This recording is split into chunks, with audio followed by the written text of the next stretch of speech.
ابن تیمیه چون در برابر شیعه قرار گرفته، بینندگان عزیز یادتان باشه عمریه در برابر شیعه وقتی که قرار میگیرن در مناظره، در استدلال، امکان ندارد که راست بگوین، مجبور هستن که دروغ بگوین، چون اگر راست گفتن اون وقت دلیل و حجج شیعه یکی دوتا که نیست، دلیل و حجج شیعه خیلی زیاده و هر دلیل مانند آفتاب روز افزون هست، جهان افروز هست و روشن و واضح هست، لذا مجبورن که دروغ بگوین.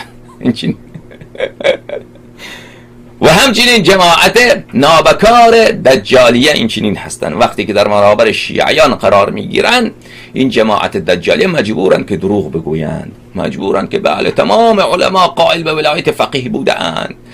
بله ائمه علیهم السلام شهید شدن از برای تشکیل دولت اسلامی، این آرمان تمام ائمه علیهم السلام بوده، آرمان تمام انبیا علیهم السلام بوده و از این خزعبلات و دروغ ها که آقای خمینی اینها را از اخوان المسلمین یک مقدارش را یاد گرفته، یک مقدار دیگه هم خود این جماعت از پیش خودشان دروغ بافتند و ساختند و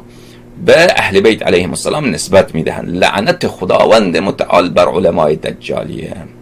و خداوند متعال شیعیان را، مؤمنین را از شر دجالیه حفظ بکند، چون این جماعت خطرش خیلی بیشتر از وهابیت، خطرش خیلی بیشتر از داعش. چرا؟ چون کفر داعش برای شیعیان واضح و روشنه، خب برای خود عمریه واضح و روشنه. این که جماعت وهابیت،